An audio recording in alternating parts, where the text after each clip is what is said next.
I am Roy Collin, the host of the podcast. You can find everything about me by scanning the QR code there or going to roycollin.com, and you'll find my 6 podcasts: the Podfather, helping people become podcasters; the Awakening, exposing fraud and corruption but with solutions; the Crypto, all things blockchain technology; meditation podcast; speaking podcast; and the Learn Polish podcast. You can also help the show by actually making a donation, visiting the store, or helping my sponsors. I hope you enjoyed this week's show. Welcome to the Meditation Podcast. You can find all our episodes on meditationpodcast.org. My guest today, the founder of InnerCamp, is a teacher of breathwork, bodywork, and Tantra with over 10 years of experience in complementary therapies. From Spain, please welcome Alexis Alcala. Did I do it justice? Yes. Hi, Roy. Thank you for having me on the show. Thank you. Yeah, very well pronounced. Now you can speak Spanish. Muy bien, muy bien. So, I suppose, we're going to touch on all the different things you're doing, but I'd like to kind of understand your journey first and how you kind of got into all this. Because usually something happens in life and then we decide, okay, this isn't serving me. So I'd like to know your own journey. Yeah, thank you. Thank you for asking. So I started everything like around 12 years ago. I was working that time in Germany. I'm from Spain. And I had traveled into many countries, different countries. But I wasn't at the moment living in Germany for, I think close to 5 years, working in big companies, big corporate companies and IT companies. Because, the society always told me that if you want to be happy, you need to earn a good salary. You need to be an engineer. This is what I always was told when I was a kid. So don't waste your time studying, for example, psychology. I wanted to study psychology. And I remember the school called my parents saying, no, he should not study psychology. He's not going to earn any money, so he's not going to have any future. He should become an engineer. And then I became an engineer and I studied 2 more degrees. And I was in Germany doing what it was supposed to be a success, but I was completely broken inside. I felt really unhappy inside. I was not able to sleep well. I was awake until 3, 4 a.m. every night. I started to develop different diseases. I had digestion problems. I became a celiac person. And I felt really completely broken inside. And I started to try different things. I started to try therapy, online therapy with different people. I started to also try different stuff like meditation, like yoga, like theater, like many different things. And at some point, I had to do something with my life because I was really bad. And I was in Thailand at that moment. I was there for a few months and I was in a healing, awakening school. And then suddenly one day someone asked me to try breathwork. And then I thought, okay, breathwork is just breathing. So I don't think it's pranayama. So I don't think it's going to really change my life. But okay, I gave it a try and I went to a breathwork session with 40, 50 people in the room. And this was really, really wild. I didn't expect that people were going to cry, yell, and it was going to be so wild. And in this first session, I was able to see a lot about my past. I was able to see a lot about past traumas. I was able to see myself in my mom's womb. I was able to find forgiveness, find acceptance, find love. And this was the first time that a method really worked for me. Because with therapy, I knew really many things about my life. I knew how to find excuses to what I was doing wrong or to my patterns, etc. But this was the first time that I was really in touch with myself. And this was the beginning. When I tried breathwork, I thought, I want to bring this to the world. I want to learn breathwork. I want to learn how to facilitate this, and I want to bring it to the world. I want to facilitate this technique to many people. And then I started to also learn bodywork, somatic therapies. I also I started to learn about Tantra. I did many practices with Tantra, many retreats. And at some point after facilitating to many people, I decided to found InnerCamp in 2018. I had my own method, and I thought that when I started InnerCamp, I thought that it was not so much about myself. It was not so much about me, like being a guru, like healing people. It was more about the techniques that I knew that with these techniques, you could really heal yourself because you have all the resources inside. So I thought, okay, people really don't need more gurus. People just need the tools, the techniques, and to apply those techniques with themselves. And this is how InnerCamp started, to teach those techniques that I had learned to people, and also to support people to become facilitators and therapists.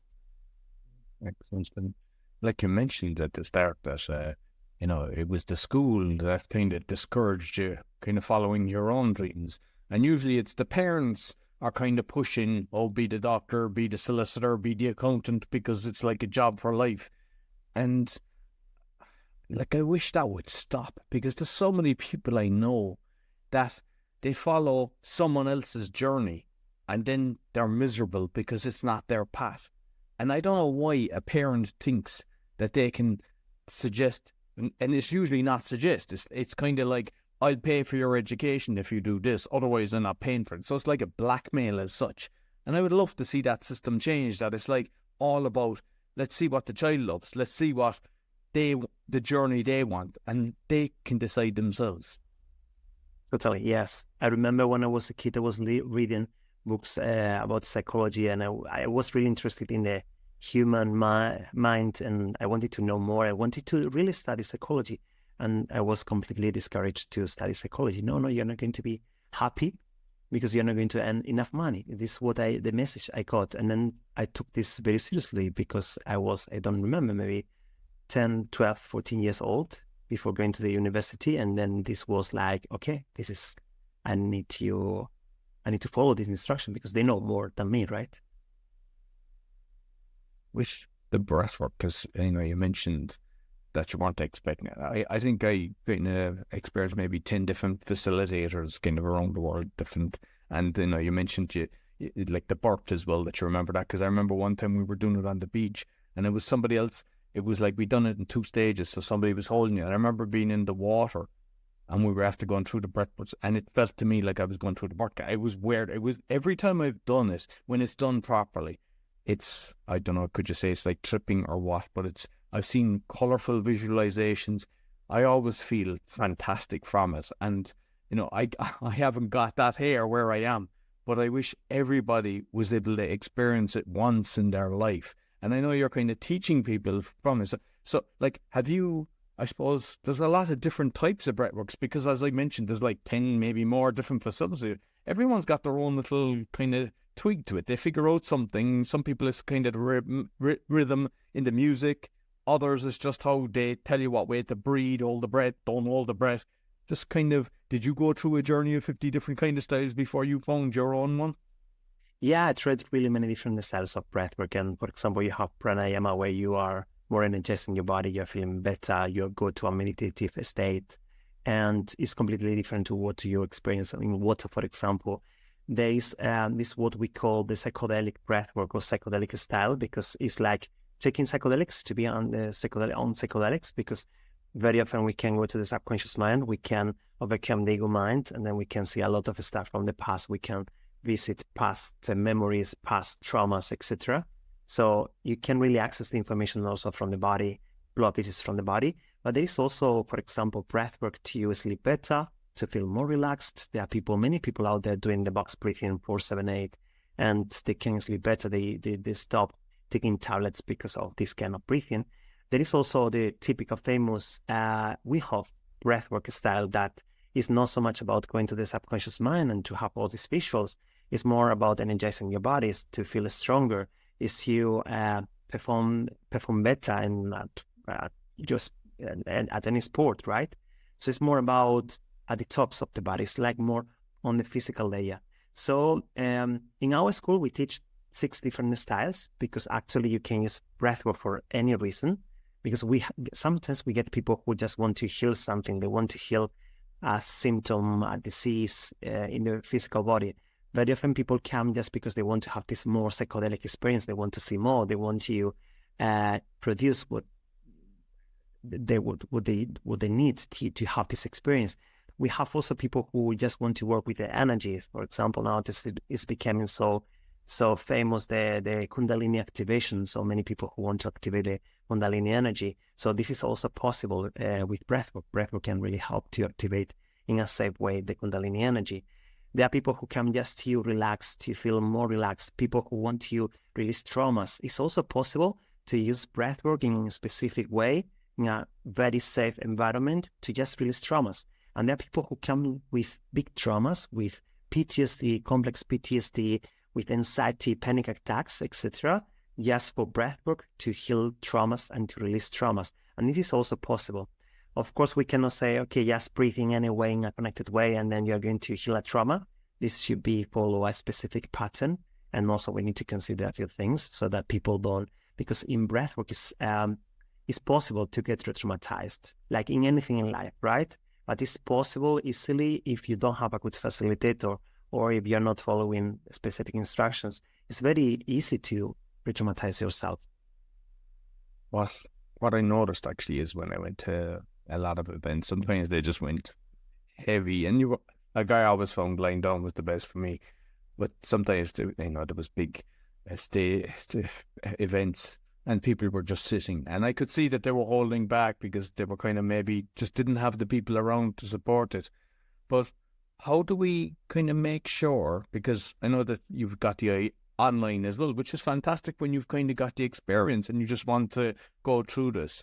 But then my fear is, because I have witnessed people just freaking out because they've realized maybe they were raped or something surfaces. It's rare, but you do see it. How do we kind of prevent I suppose, the inexperience when they're trying to do this online, or even people that are about to start? Is there kind of a system to bring them in slowly and to make sure it's a safe environment?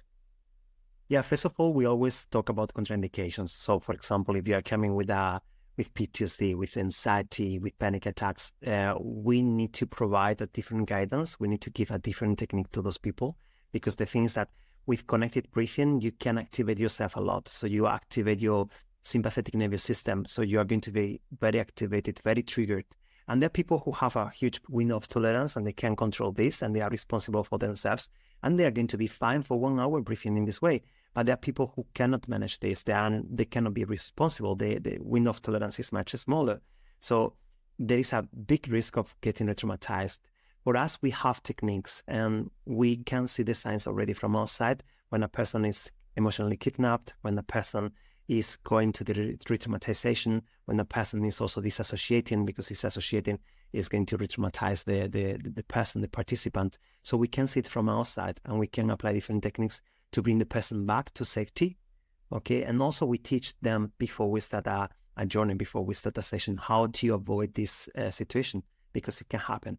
I would say around 2, 3, 4% of the participants in a group session are going through this kind of experience where they lose the control. They start, for example, screaming and they cannot stop screaming. They cannot stop crying a lot. They start moving and they are going to hit someone else. So you see that they are out of control.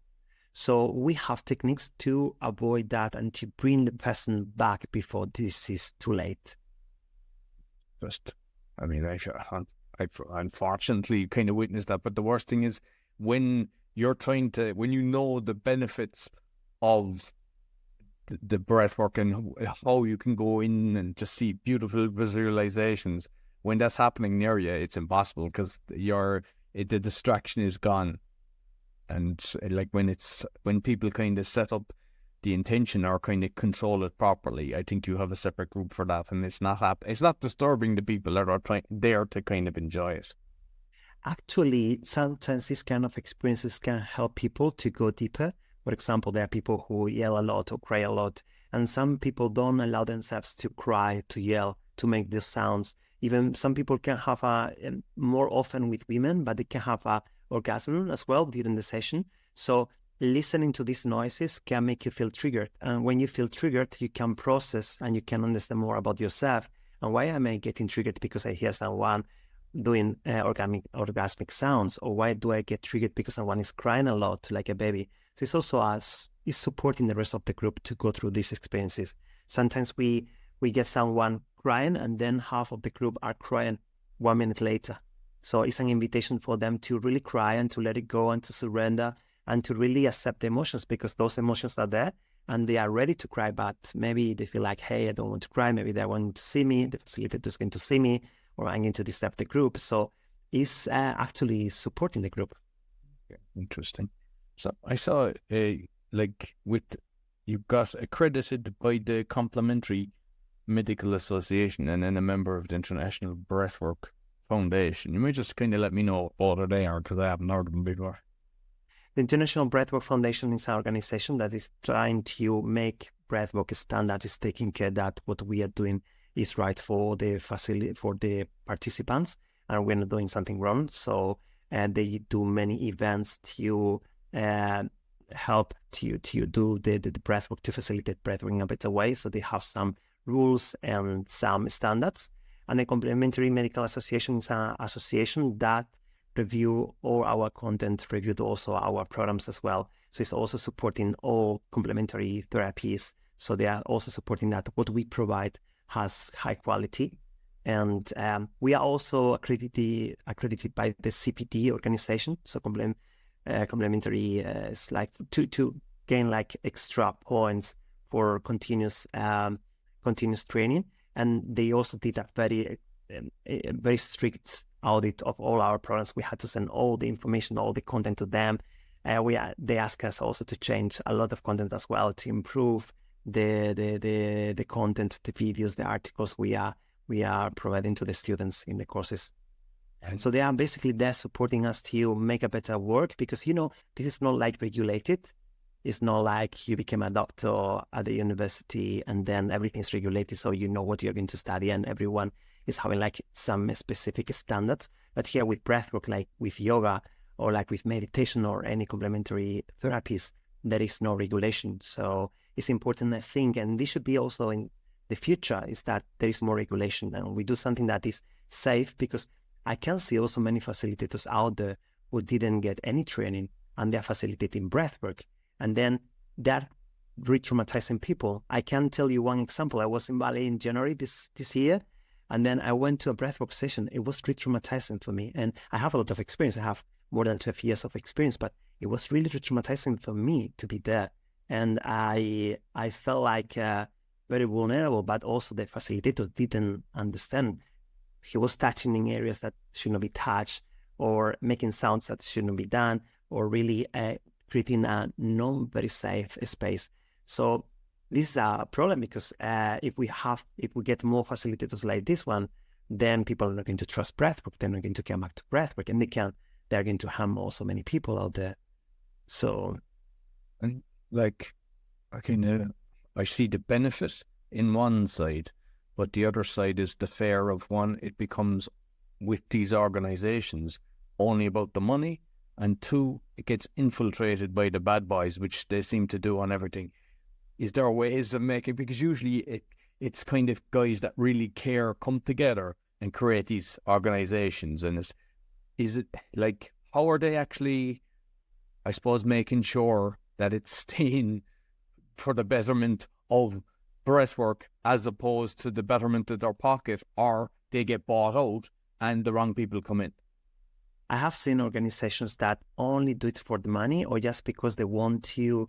I have seen schools who create an organization just to accredit the programs, and then to say, okay, have an accreditation according to this organization that is actually created by them. I have seen this, but I have many proofs. For example, the International Breathwork Foundation is doing many actions, is doing many workshops. They have a conference every year. They do really a lot of work. They don't charge so much money. So you can see from our side that really what they are doing is to support people and to support breathwork. Okay, the same with the Complementary Medical Association or with the CPT as well. You see that what they are doing is really to support people and not to earn money. Brilliant. So, like the Tantra, I mean, you might just touch on that because you've studied on that. I mean, I've went to one event where they were doing that, but for those that have never understood it, because some people just think it's just about sex, but it's not. Mm-hmm. You might explain exactly what you're doing with that. So Tantra can be lived in different ways. So there are different approaches to Tantra. So Tantra can be, for example, about meditation, can be about enlightenment, it can be just about your solo practice. can be also the practice with your partner, can be the practice with sexuality. Sexuality is 5% of Tantra. But okay, you know that tantric sexuality is about finding enlightenment and also finding spirituality in sex. And this means that when you are having sex with a tantric approach, then you can spend hours and hours and you can have a lot of pleasure and you can reach what we call the full body orgasm. So this is why people, when they hear about these concepts and they hear about what can happen, the effects of having tantric sexuality, they can be very attracted to the tantric sexuality. But as you said, there is a lot of misconception about Tantra, about what it really is, because Tantra is much more than that. Tantra is about seeing everything as sacred. It's about seeing the spiritual side of everything around you. It's about seeing the goddesses that everyone has inside. It's about accepting your shadows. It's about meditation, mindfulness. It's about balancing masculine and feminine energy. It's about accepting your feminine and masculine energy. It's about forgiving. It's about healing. So Tantra is really a huge framework about how you can live your life. And what I love about Tantra, and this is what really attracted me a lot to Tantra, is that Tantra is not so strict as a religion or as a cult or as a system. So in Tantra, you have really the freedom to do the things according your own way.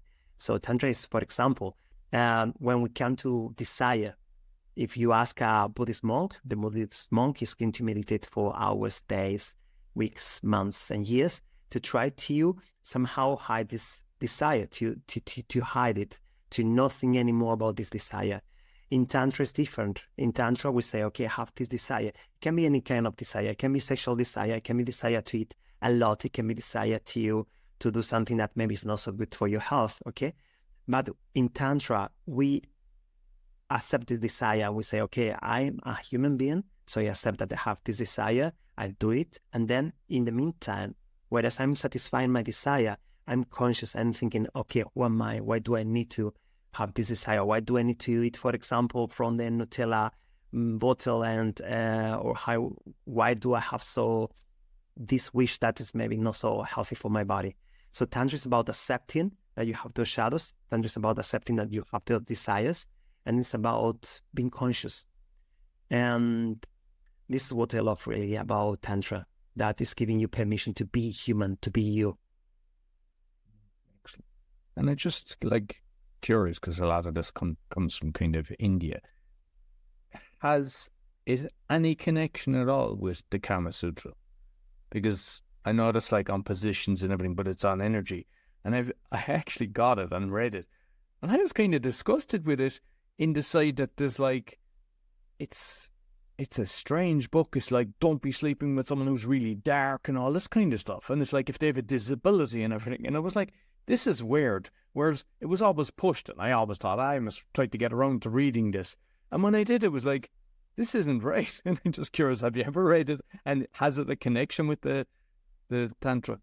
No, it's not connected to Tantra, but there are also different approaches to Tantra. And there are approaches that might sound for example, there's one approach to Tantra where people are almost naked, but this is not so common. This is something that you can find still in India, and you found more in the past people who get almost naked and they try to face in a very hard way the shadows. So for example, they eat something that they don't like, that is very disgusting, or they are completely or almost naked, or they do stuff that is going to put them in an extreme position so that they face these fears, they face the shadows they have, etc. But this is not so common.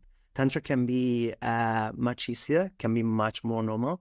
And I think it's very important because sometimes, there are also cults. There are also Tantra cults where you go there and there are sexual predators and they use the name of Tantra just to have sex with clients or with participants. And this is happening. And there are many cases of people doing this. They use the name of Tantra. It's I have heard really many cases of people saying, women mainly saying, yeah, I met a guy, and then this guy told me that he wanted to practice, he wanted to do a tantric massage on me. And then I said, okay, this is Tantra, it's spiritual, I'm going to accept. And then it was more than a tantric massage. They wanted to have sex. So they used the name of Tantra to go and to look nicer, but look like good, and it's actually not like that. So I think when we choose a Tantra school, when we choose a Tantra retreat, whatever, we need to be very careful, and we need to really read and understand where this is coming from and what they're going to do, because there are also retreats where people, where the facilitators cross the boundaries of the participants.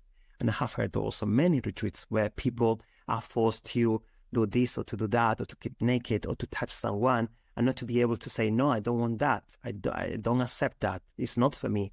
So it's important in Tantra, if you are really doing Tantra, you have the choice to say no to something that you don't want, or something that you have your boundaries, you have your personal space. If you don't feel comfortable, it's also tantric to say, no, I don't feel comfortable. I don't want to be naked. I don't want to touch you. I don't want you to touch me. So part of Tantra is also to learn how to set boundaries and how to make them be respected as well. So unfortunately, there is a lot of going on about Tantra, and people need to be really careful when choosing a tantric event. And I think it's not even kind of the Tantra. There's a lot of kind of events created, and people, whether they kind of done a weekend course or whatever, but see an opportunity, and then they feel like, oh, it's freedom, it's liberating. And I think a lot of people actually go away more damaged than when they arrived. And unfortunately, they don't kind of go through kind of regulation and making sure that everything's good. And as you were saying, where you can actually say no, because if you're in a, if they do a 10 people retreat and 9 people are like getting naked and thinking this is all great, you feel like the outsider and you're wrong. And that should never be the case. It should be, the boundary should be set up at the very start. Right. So you do like the energy work as well. So I'd like to know your kind of journey on that and what exactly like you're doing it yourself and how you're teaching people that.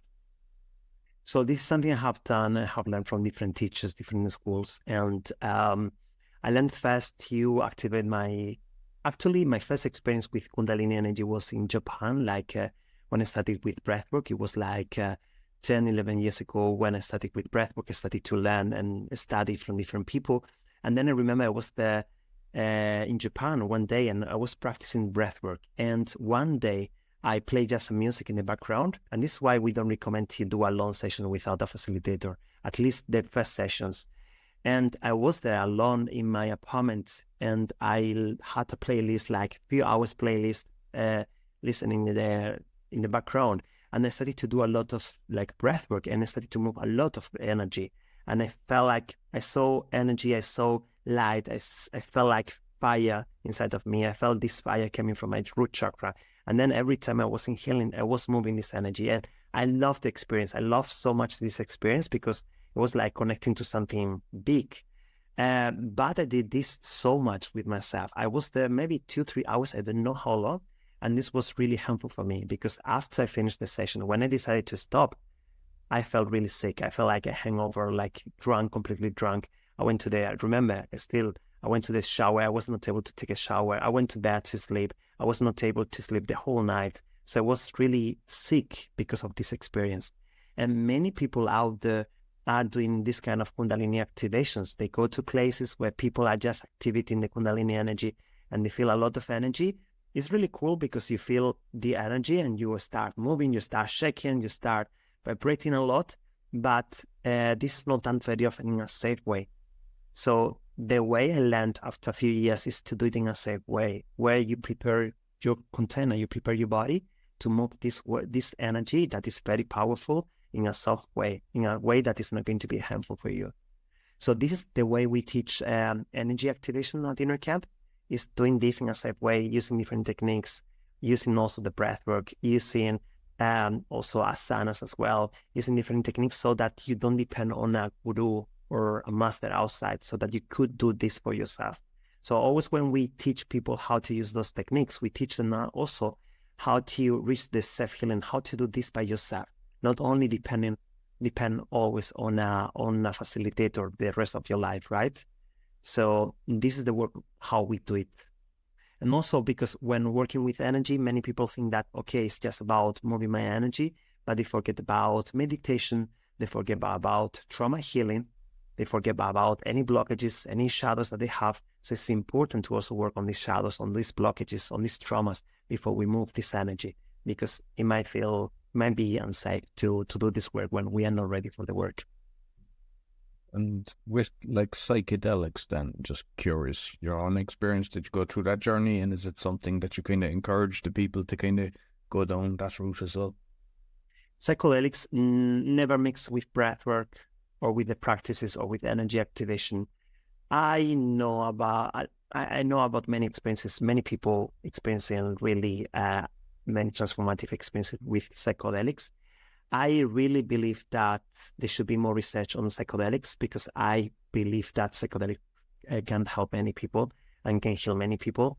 Everything was stopped in the 60s, 70s, on all the research. For example, one of the founders of Connected Breathwork, that is Stan Grof, he was using LSD for his clients. So he was a psychiatrist, and then he was using LSD for many cases of people who were not able to heal, that were not healed in mental health hospitals by science, actually. So he was using LSD with those people, and people were really healing.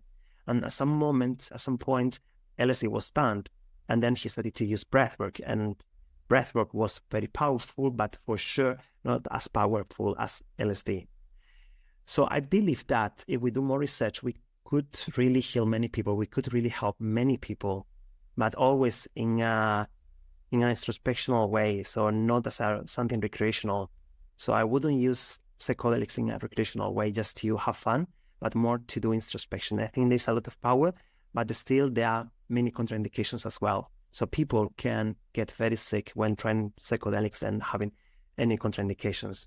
So we also need to be more careful, because you take psychedelics and then you need to wait for the effects to pass. In breathwork, it's different, because you come to breathwork, you start breathing. If you face a trauma, you just come back to your normal breathing, and then you don't face the trauma anymore. You are back. You are safe. With psychedelics, it's different. You just need to wait until the end. Maybe if you have a bad journey, or if you don't have a proper facilitator next to you, or you're alone at home and train psychedelics, so it might be a bad experience. I mean, I tried DMT and I had a fantastic experience with that. But I remember years ago, I went to my brother in Holland with my friend, and we had heard of space cakes. And we went into and we got the space cake. It is like a meringue cake. And we just ate it. And then we were like, because nobody educated us. And we were like expecting it to be like that. So then we got another one. And then we got another one. And then we said, this isn't working. Let's go drinking. And the two of us were out of our head. We were lucky we were able to get home. We were just, and like, I know that's a mild kind of situation, but that goes on everywhere. You've got people who think they know what they're doing, and people go in blindly kind of going, I'm here, or the guy says he's a shaman, and you really need to do your research before you do this. And just curious with the LSD, because I mean, I didn't do it. I haven't done LSD, but I know that when I was going to clubs and stuff, that was a big thing in school, that people were doing LSD, going into nightclubs, doing techno dance and stuff. Is that the same LSD, or was there different versions of it? Because I had heard that they were getting good results. And when they ban something, it's usually because it's kind of affecting the market, where they have customers for life and the whole kind of prescription for life and stuff like that. So obviously, if the guy was getting results, but I'm just wondering, is it a different version, or is it LSD? Because I don't know much about it, to be honest. Yeah, I also don't know so much about LSD, to be honest. So I know that when people took LSD with Stanislas Grof, they were able to go very deep inside. They had a lot of introspection. They were able to connect to some kind of collective wisdom, and to see a lot. There are really many people reporting to be able to connect to wisdom of the plants, wisdom of the animals. So they were able to understand things. They were able to see signs they never saw on a book or on a movie. So they were able to connect to something really huge. And not sure about how LSD in clubs was in the past, and what kind of experience. I can imagine if they connect to this collective wisdom, can be very interesting in the club, but not sure if there are any differences. Just finally, right? Because I've looked through your website and your course, and what I love to see is that you've kind of broken it down, and it's like 60 hours here, 40 hours there, 20 hours there. Whereas there's a load of things and people, it's like a Udemy course there or something like that, where it's like 2 hours or 3 hours. Like when I see something like that, I know that that's not something that you create like that. That's years of work to make sure that this is actually done right. So I suppose you might just let people know what they actually get when they sign up for it, because it looks very professional. And when I see that amount of hours, I know that, yeah, you're not messing around. Yeah, we have done this kind of work since 2018. So we have refined our programs already many times. So we are always improving. We are getting a lot of feedback from the students. We have trained more than 2,000 people. So we are always refining what we are doing. We are refining the content. We are refining the message we give on the website. Sometimes we get feedback, but this is not according to what you mentioned on the website. Oh yeah, we made a mistake. So we are always improving outside, but also internally in the programs. So this is normally our programs are 300 hours programs, and this is normally what people like the standard duration. There are people who come with a lot of experience, who have done a lot of introspection, have done a lot of stuff, and then instead of 300 hours, maybe they need 200 hours. And then people who come and they want to know more, they want to do more research, they want to understand things better, and we give many references, many books, so they spend even 500 hours to complete the program. So it's going to be up to them also, how deep they want to go to inside the different practices. Thoroughly enjoyed the conversation. You might let people know how they can get in contact with you. Yeah, they can visit us at InnerCamp.com. They can also find us on Instagram, InnerCamp as well. And we have virtual workshops. We have therapy programs. People can become bodywork, breathwork, Tantra therapies, and use all these techniques. And we are a team of right now 20 people. So it's not only the wisdom coming from me, from my experiences, also from the team.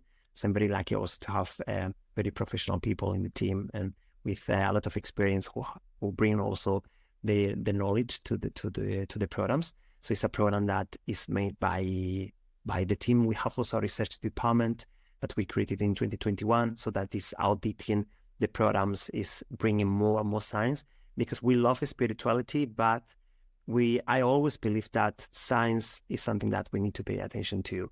It's not about, okay, I'm just thinking about chakras or the spiritual stuff, and then I don't pay attention to science because it's against me or whatever. So I always believe that we need to pay attention to science, and we should work together and we should grow together.